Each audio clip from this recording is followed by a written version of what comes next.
And blessed to be a part of your day. Kevin Miller in the morning here at KIDO Talk Radio. Our phone number is 580-5436, 580-KIDO. Joining us now, our great friend, Brigitte Gabriel. Good to have you with us, Brigitte. How you doing? Good morning, Kevin. Delighted to be back with you. You love the Idaho. I love Idaho. I can't wait to get back to Idaho. You're always pumped up. So what do you make of what the president's been up to, ma'am? Oh, my goodness. Well, the president is doing all the right things, and I'm glad he's finally trying to fix the broken immigration system, which every president before him, Kevin, had kicked the ball down the road, leaving it to the president after him to fix it. Finally, we have a president who says, we're going to fix it right now under my watch. It's going to get fixed. We're not going to kick the bucket down to the next one. So I'm excited, and we'll see what happens in Congress today with the immigration vote. What do you make of the totalitarian state that we live in, whether it's Facebook, the media, or others that do their very best to censor and eliminate conservative voices like yours? This is the scary part, and this is why we're working with members of Congress to literally break the monopoly. I mean, Facebook, Twitter, Google, all social media, they have a monopoly. And, I had a Facebook post about immigration, actually, that I posted this weekend. And within 24 hours, that post was viewed by 500,000, 500,000 people, and shared almost 8,000 times. Well, it was too much for Facebook for me to call criminal aliens that actually Facebook took the post down. This is the state that we live in right now because they're trying to censor anybody that does not agree with them or their point of view, and they're trying to block important information from getting to the American public. When I was talking about in my video, Kevin, about the cost of illegal immigration to the United States, most people don't realize it cost us, the taxpayers, $338.3 billion a year. And that's with a B, $338 billion. Can you imagine what we can do with $338 billion a year? We can pay down our debt in 50 years, so our children will not be walking around with shackles around their necks and their ankles, drowning in the debt we're creating. I would agree with you, but the libs don't seem to want America to be free anymore.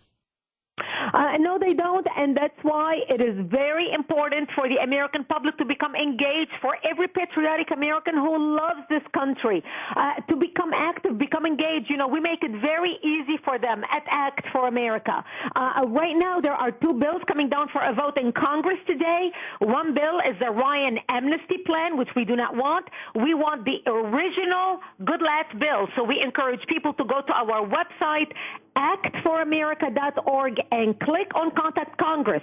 You enter your zip code. We give you the name of your elected official, their phone number, their email address, their physical address.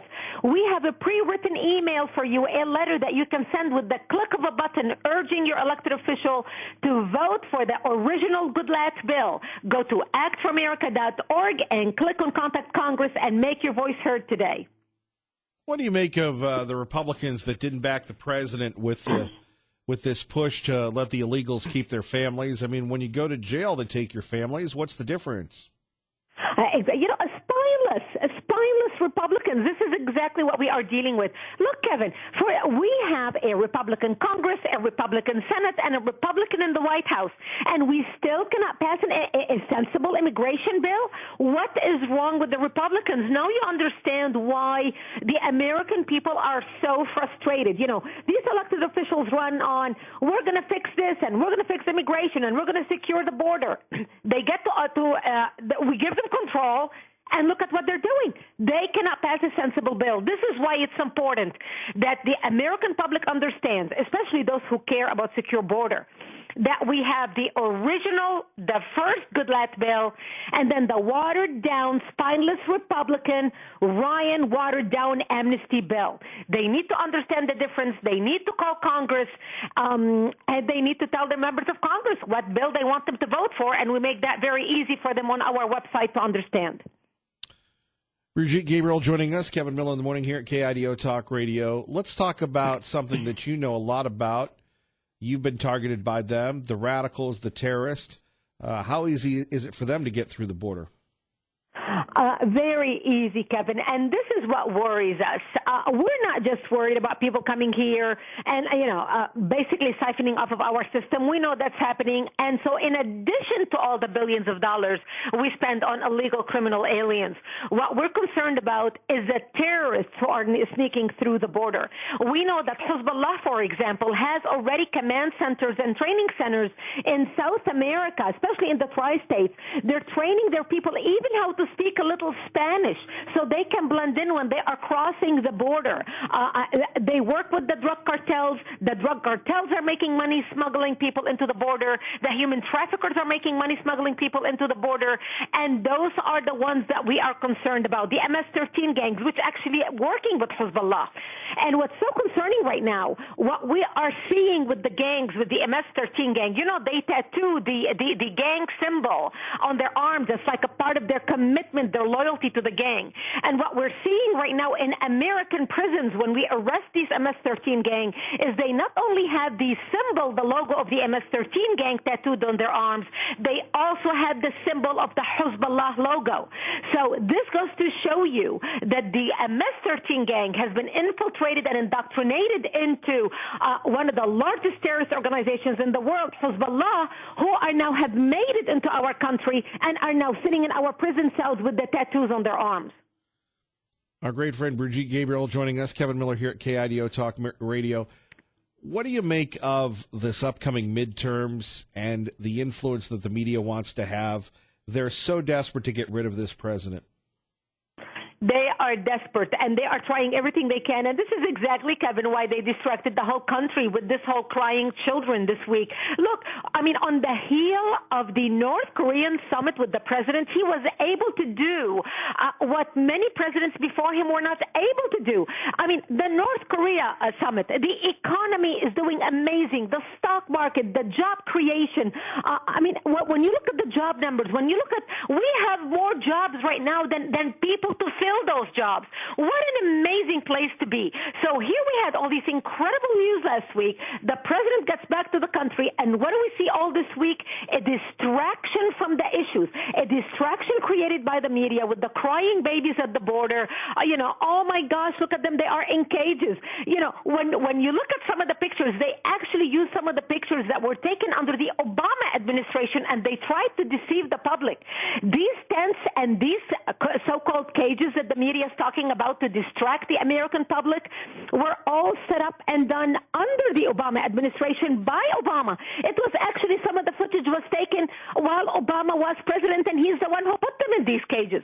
But of course, Obama could not do anything wrong. Obama could walk on water as far as the media was concerned. So right now, the left knows that the only thing left, the only card they can play is crying children. They're trying to influence or at least have some form of a conversation before the midterm election. And that's why they created this big hullabaloo about crying children this week to distract the public leading up to the vote in November. But I hope that people will not be distracted. I hope people will be focused. They will understand the fact, and they will understand what's at stake this upcoming November. We must support the president and elect people who are going to support the president in making sure we turn the ship around, we correct course in America, we make America great again, and we ensure that what the president is doing is going to continue at least for the next 6 years in order for us to really reverse course from all the damage that Obama did to the country. Right, and that's the big thing. Obama has done so much damage to the country. Our great friend Brigitte Gabriel joining us, Kevin Miller in the morning, KIDO Talk Radio. How can we bring it back, considering you're shouted down, Facebook censors you, conservatives are on the run, we've become closeted. How do we get out of the closet? People need to be active. 2% of the passionate will always rule the 98% indifferent. And I'm going to repeat the statement. 2% of the passionate will always rule the 98% indifferent. Be one of the passionate. Look, Kevin, the media called me not just an Islamophobe, but a radical Islamophobe. The New York Times, front page of the New York Times Sunday magazine. In 2008, And since they called me a radical Islamophobe, my organization, Act for America, has already passed almost 100 bills relating to national security, 13 bills in Congress, and 83 bills in different states across the United States of America securing our nation. Their name calling did not stop my organization and me from passing bills to protect the country. If you have to stop and listen to every dog that barks, you will never reach your destination. So I tell people, don't listen to barking dogs. Focus on your end goal, and the end goal is serving America, serving our country, preserving our freedoms, keeping America in the image that our founding fathers envisioned it to be. Come together, work together, and call your elected officials and continue the pressure and join us. I encourage people to go to actforamerica.org. We named the organization Act for America. Not think about America, not wish for America, not pray for America. You can do all that, but without taking action, nothing happens. Go to actforamerica.org, sign up to join us, become an activist, sign up to get our emails, and make sure you contact Congress today because there's a very important vote coming down and they need to hear from you. Brigitte, anything else you'd like to share with us? I would like to let people know that we, Act for America, is having a national security conference in Washington, D.C., September 4th and 5th. It's right after Labor Day weekend. It starts Monday night, Labor Day. We need you in Washington, D.C. If you can join us, our elected officials need to see you. It's a great patriotic gathering of people coming together, serving our nation, networking with other like-minded people, and meeting with our elected officials. It's patriotic. It's exciting. It's in our nation's capital. Make a vacation out of it. Make it a vacation with purpose. Go to our website, actforamerica.org, and sign up and join us in D.C. in September. We would love to have you with us, and our elected officials need to see you in Washington, D.C. Well, Brigitte, we appreciate you. You take care of yourself.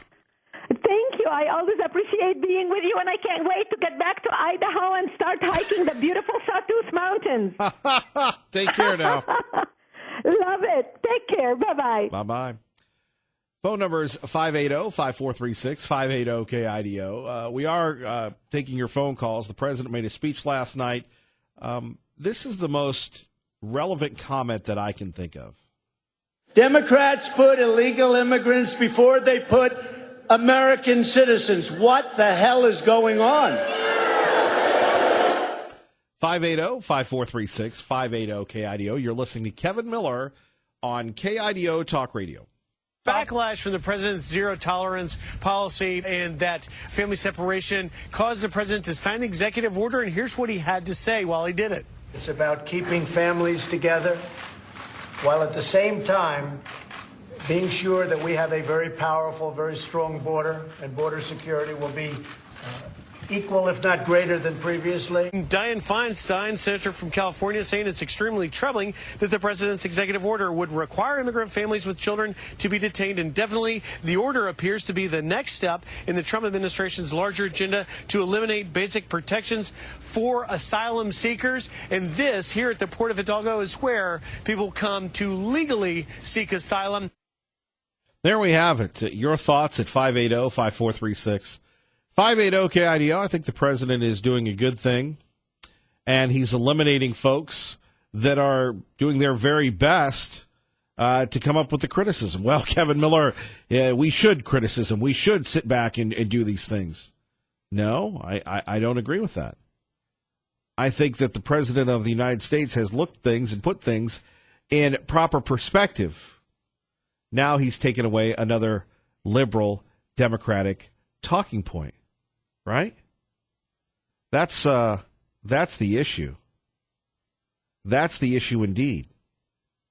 When we're having people whining and crying about this, look, no one wants these families to be hurt. But on the other hand, do we have enough money to care for them? Think about that for a moment. Traffic and weather together at KIDO Talk Radio. Let's get you to work safely and on time. Good morning, Dave. You know, recently, the House Judiciary Committee had a chance to look over a few things, and one of them was the Inspector General's report. And Representative Trey Gowdy, he's the chairman of the House Oversight Committee, condemns the former FBI director before testimony before the Justice Department's Inspector General Michael Horowitz on their review of the Hillary Clinton report. Now, if you haven't heard it, we're going to take a minute to listen to it right now and listen to what Trey Gowdy has to say. We read this report, we're reminded of Jim Comey's decision to hold a July 5th press conference and appropriate the charging decision away from the prosecutors. We see Jim Comey drafting an exoneration memo before important witnesses, like the target, were even interviewed. Ironically, this Inspector General has been accused of softening or watering down his report, when the reality is it was Jim Comey who softened and watered down his press release announcing no charges against Secretary Clinton. We see Jim Comey and Jim Comey alone deciding which DOJ policies to follow and which to ignore. We see Jim Comey and Jim Comey alone deciding whether there is sufficient evidence to support each and every element of an offense. We see Jim Comey and Jim Comey alone deciding whether to send a letter to Congress in the throes of a looming election. Now, his justification for this is that he did not have confidence in the objectivity of Attorney General Loretta Lynch. Whether it was her asking him to refer to this case as a matter rather than an investigation, or her meeting with Bill Clinton while Hillary Clinton was under investigation, or the matter he has alluded to but claims he cannot discuss publicly, clearly Jim Comey had lost confidence in the DOJ to handle a case in a way worthy of public trust. But that leads us to the one thing we did not see Jim Comey do, which was take any steps to spur the appointment of special counsel in the Hillary Clinton investigation. When he lost confidence in the Trump Justice Department, he memorialized private conversations, he leaked them, and he admitted he did so to spur the appointment of special counsel because he didn't trust the career prosecutors at the Department of Justice. When he lost confidence in the Obama Justice Department, he didn't make special memos. He didn't share them with his law professor friends. He didn't leak the information. He didn't lift a finger to get special prosecutor. Instead, he appointed himself FBI director, attorney general, special counsel, lead investigator, and the general arbiter of what is good and right in the world, according to him. And one of the last times I spoke with Director Comey was in a committee hearing. We had a pointed exchange on what I thought was the FBI making decisions based in part on politics.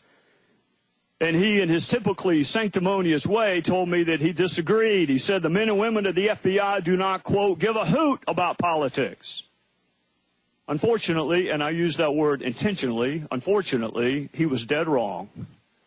There were agents and attorneys at the FBI who gave a lot more than a hoot about politics.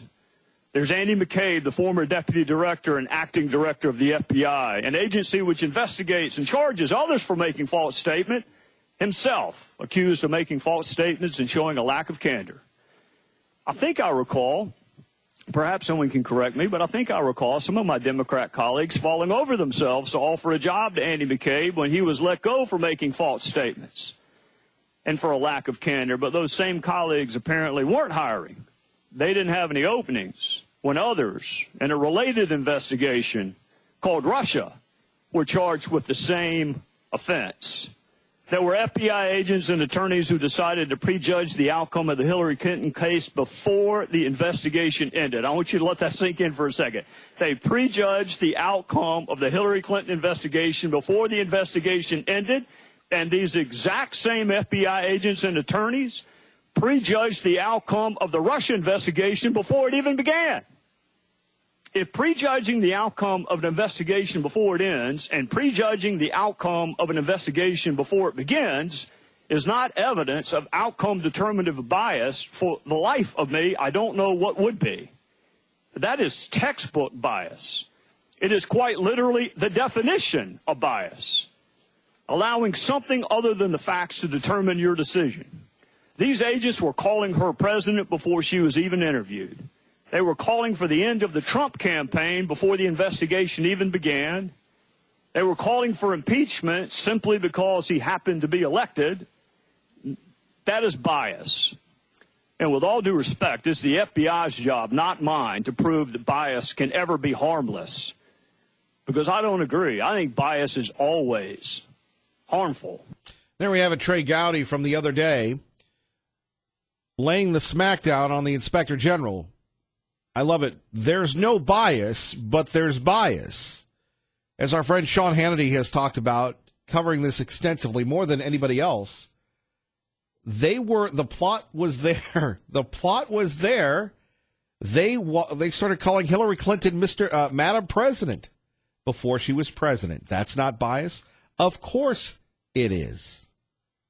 I'd love to hear from you next. Kevin Miller, KIDO Talk Radio. Good morning, Doug. Good morning, Kevin. And let's go to the White House. John Decker joining us from Fox News Radio. John, good morning. Good morning. How are you, Kevin? Living the dream and anxious to hear what you have to say again. Another action-packed 24 hours. It feels like 24 days. But the president surely packs a political punch. Yeah, the president making it clear that he still wants to be tough as it relates to border security, but reversing himself on a position that he held for more than a week, and now saying that families that are picked up at the border that will not be separated, parents from children. The president signing that executive order yesterday in the Oval Office, Kevin, and I happened to be there, and I asked him about the wall. He says he still believes that the wall will happen, still believes that he'll get funding for the wall, but of course that hasn't happened 18 months into his presidency. Indeed, of course, you have the signing of that. John, what was the pressure like inside the administration? Obviously, the president prides himself and his crew on being very, very tough, but was this only a matter of time, figuring the consensus was building that something had to be done about these families? Well, that's right. He had faced so much pressure from members of his own party, from religious leaders, from even his own family, Ivanka Trump, his daughter, and Melania Trump, the First Lady, to change this policy. And I think that all of that just built up to the point where he had to sign that executive order yesterday. And then we go to the rally last night in Duluth. A little different when you think about what the president faced earlier that day. Well, yes, absolutely. So the president, right before leaving for Minnesota, signed that executive order in the Oval Office, and he was welcomed quite boisterously by that crowd there in Duluth, Minnesota, a state which, by the way, the president did not win in 2016, but he's hoping to win in 2020. He got a very enthusiastic welcome. People were very happy to hear from the president, and the president didn't disappoint. It was a rally similar to ones that we've seen many, many times all across the country. What's next for the president? Well, as far as today is concerned, he's going to have a cabinet meeting right here at the White House, and that will take place a little bit later this morning. In addition to that, the president already announcing that he's going to be traveling later. Early next week, he's going to be traveling. That trip's going to be down south. I believe it's going to be to South Carolina. So that will be on Monday of next week. And, the president, I think, will be doing more of these trips out of Washington, D.C., out of the Beltway as we get closer and closer to the midterm elections. So this is, I think, something the president wants to do. He wants to keep both the House and the Senate in Republican control. John Decker, we appreciate it. Maybe you'll have a little downtime. It is the summer. It is the summer. Yeah, well, I've been fortunate. I've had some vacations already, so we'll see what happens. But thanks for looking out for me, Kevin. As always, you're nice to think of me. I appreciate it. John Decker, take care, brother. You too. Thanks a lot. Bye-bye. Our great friend John Decker. Let's go to Eric in Cuna. Eric, good morning. You're on KIDO Talk Radio. Hey, morning, Kevin. Hey, I got a question. Kind of a question. I guess, Donald Trump is listening to your radio show, which maybe he might sometimes. Why isn't Trey Gowdy the Attorney General? Now, if you kind of take a look back, take a step back and look at Jeff Sessions. Now, shouldn't he be cleaning up the FBI? Shouldn't that be his job, kind of? I mean, he is the Attorney General. I know. Kevin, I know you like him. a little bit, maybe. But, I mean, he's foaming at the mouth to stop pot legalization. But what has he done? What has he done about the real crimes that's taken place in the last administration and within what he oversees? You know, why isn't Jeff Sessions doing anything about the FBI and the corruption? And see, if you take a big look back, maybe the last 2 to 3 presidents, you know, they stacked these people up in every institution of our government to keep people like them in power. So these corrupt individuals are stacked within our institutions, and the FBI is just, you know, the icing on the cake. But my original question was, you know, why doesn't Donald Trump get rid of Sessions and put Trey Gowdy in there? Trey Gowdy would get something done. It sounds like to me. Well, you don't know, Eric. If Trey Gowdy would take that. He seems pretty fed up with Washington. Number one. Number two, you have the Senate that will not confirm anybody. Jeff Sessions is a lot of things.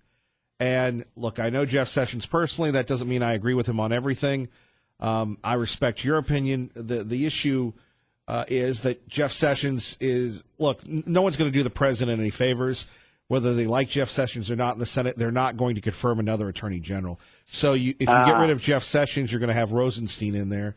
And personally, I think Rosenstein needs to go. Well, I mean, if Jeff Sessions did something, I mean, we're just seeing him sit on his hands. It's kind of like when he recused himself from a lot of things, not just what he recused himself from, but if he would do a little more. I mean, we have all these committees. I mean, how is it that they strum up committees? How is it they strum up committees to go against Donald Trump? You know, I mean, we got this Russian probe. You know, how much money has this clown circus cost? You know, I mean, it's ridiculous. We need real investigation teams to investigate the real crimes that have happened, that we all know have happened, that are blatantly right in front of us and going way back in the 8 years of the last administration. And why aren't there any investigations for that going on? I mean, I know they're beginning, but man, come on, get on with it. Well, Eric, I agree with you. You have a great day. Thank you for listening. You too. And great job, Kevin. I love you. Great show. We love you, Eric. By the way, don't forget the 52nd Annual Treasure Valley God and Country Show, Tuesday. Gates open at 4. You can see Maddie Zom, Unspoken, Nick Vujicic. Details at KIDOTalkRadio.com. And not to forget, this Saturday we will be at the Boise Music Festival. Your chance to see Robin Thicke and others. Go to KIDOTalkRadio.com as well. Now, we haven't had a chance to catch up on some of the oversight committees. Thoughts on the Inspector General at 580-5436, 580-KIDO.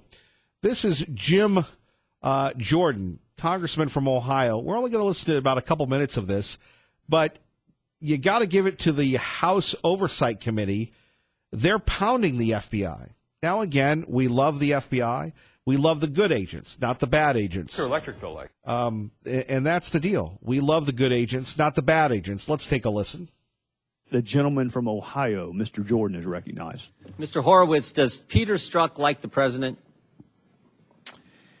I can only speak to what his text messages say, and they're obviously not positive comments about the president. February, March of 2016, Peter Strzok said, Trump's abysmal, Trump's an idiot, he's a bleeping idiot, Hillary should win 100 million to 0. Sounds to me like he hates the president. His text messages would certainly leave that as the implication. Your report says Strzok ran the Clinton investigation on a daily basis. Is that accurate? That's correct. And Peter Strzok, in your report, he was the lead investigator on the Russian investigation. Is that true? That's my understanding for the time period he was on. So the guy, he ran the Clinton investigation, he runs the Russian investigation, and he hates the president, but your report says while his bias cast a cloud, it didn't impact final decisions. Is that accurate? It didn't impact the prosecutor's final decision. Right. Let's look at a few other things Peter Strzok had to say. On May 4th, 2016, the day after President Trump secures the Republican nomination, Mr. Strzok says, now the pressure really starts to finish the Clinton investigation. I'm not sure why the pressure would be more or less the day after. It seems to me you want to just do the investigation. On July 31st, as was mentioned earlier, the FBI opens the Russian investigation. 1 week later, Peter Strzok says, I can protect my country on many levels. 2 days after that, he says, we will stop Trump. 1 week after that, he says, no way he gets elected. It's like an insurance policy. So think about this, Mr. Horowitz. Peter Strzok the FBI opens the Russia investigation on July 31st, 2016. Peter Strzok is the lead investigator. Within the next 15 days, he says, I can protect my country on many levels. No way he gets elected. We will stop him. We have an insurance policy. Now, remember, the FBI said there was no bias. 580-5436. Strzok should be fired. Comey should be put in jail. Mueller should be retired. Now, that seems like, at least I think a lot of regular folks would interpret that as more than just casting a cloud on what the FBI ultimately did. I mean, it's one thing to say Trump's an idiot. It's another thing to say we got an insurance policy. It's one thing to say Trump's awful. It's another thing to say we're going to stop him, especially when those statements are made within 15 days, just days after you've launched an investigation into that individual. Would you agree? And I think the important thing here is the time period we're talking about, because those messages in the July-August period, which we found extremely concerning and antithetical to the core values of the FBI, concerned, as we noted, the Russia investigation, and as you noted, and that's why we had so much concern about what occurred in late September and October. Exactly. So there we have it. At 580-5436, 580-KIDO. Here we have the evidence that Rosenstein tried to hide. The text messages, the deleted text messages, because they knew they were in trouble. If there were no bias, if they did nothing wrong, why were they trying to hide it? Calling Hillary Clinton president already? No wonder they didn't want to do anything, because they knew the goose would be cooked, their goose, if and when Hillary Clinton was elected. She wasn't. Now they're having to deal with Trump. Coming up next, I'm Eric. I'm going to answer your question about what good things Jeff Sessions is doing. Kevin Miller, KIDO Talk Radio. Well, I'll tell you what Jeff Sessions is doing that's a good thing. Phone number's here, 580-5436, 580-KIDO. And, sometimes we've had so much action-packed shows concerning the president and everything else, they seem to take over our daily dialogue. Well, there's a country. There's a country that's close to us. You might be familiar with it, north of the border. And, they're a little bit progressive. They're a little bit more progressive, a little bit more liberal than we are. And they made a big announcement the other day. Maybe you heard about it. Maybe you didn't. And if you're one of these people that are pro-marijuana, you're going to be happy to hear about this one. Our neighbors to the north have been relaxing pot laws for years, but late Tuesday night, after a long debate, both chambers of Canada's parliament signed off on the legislation which legalizes recreational use of marijuana across the country. It just needs the final signature of Prime Minister Justin Trudeau, who is supporting it. He tweeted last night, "It's been too easy for our kids to get marijuana and for criminals to reap the profits." It's believed it will take 8 to 12 weeks for the law to kick in, with recreational sales across Canada expected to start in September. Jim McKay, Fox News. And Kevin Miller in the morning here at KIDO Talk Radio. So Canada has legalized pot. The one good thing among many that Jeff Sessions has done is to start cracking down on the legalization of pot. And whether or not you like Brad Little, our next governor, or not, Brad Little's not about to legalize pot, not about to legalize marijuana, and that's a good thing. And the state legislature will follow suit. It doesn't matter if liberal Montana, liberal Washington, liberal Oregon, liberal Utah legalizes the pot. We'll be surrounded by Canada. And unlike the president, we're not going to cave to the pro-pot Politburo pressuring us. I couldn't say that again, even if I could remember it. At 580-5436, 580-KIDO. So there you have this issue here with Canada, the second nation in the world to legalize marijuana. And we can argue the debates of it. We can go back and forth on it. But clearly, you see it in Denver, where they have the stinky parks. You see it in other places where the marijuana industry has taken over, where all of a sudden now people are spending more money on treatment, where people are embracing the gateway drug, and now you have to worry about people driving while toking up with the mind-altering drugs. And let's not compare it to alcohol. I don't know if any of you ever saw this show on television, The Mad Men. It takes place in the 60s. I've been going back and forth on this, and I've finally started watching it. It's on one of the shows, one of the streaming services. And this is where the sexual, the cultural, the pot revolution started taking place. And the hero of Mad Men, my man Don Draper, they said, hey, you want a toke? He goes, nope. He'll stick to the booze. Canada has, well, what do you expect? Canada, they have three things. Lots of trees, lots of liberals, and lots of marijuana. They're not America. Travis in Boise at KIDO Talk Radio. Good morning, sir. How are you? I'm living the dream, and you? I'm having a great day. So one thing that I would want to know is, are you completely against like marijuana in general, or do you actually believe that there is medical benefits to marijuana? Friends of mine who have used medical marijuana rave about it, say that it's great, Travis.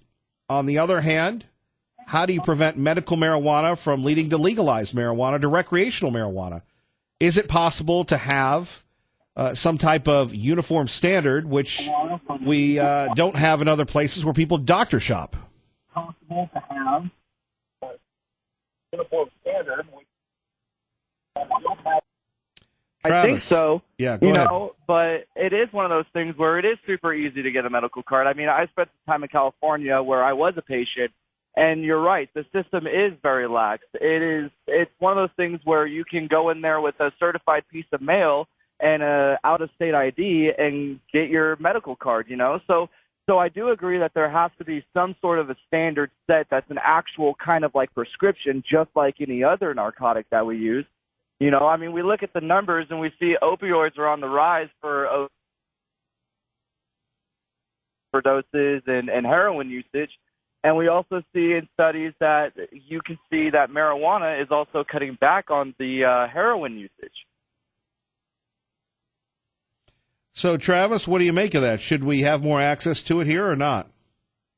I think we should. I think that we should start with, a very, very structured medical laboratory that we could actually study it with proper tools, with modern medicine, and also have it be, let's try something different. Let's be the state that has a structured way to get a medical marijuana card, to where it's not a doc in the box where you can go and just any pothead on the street can actually get a card, That's how it starts.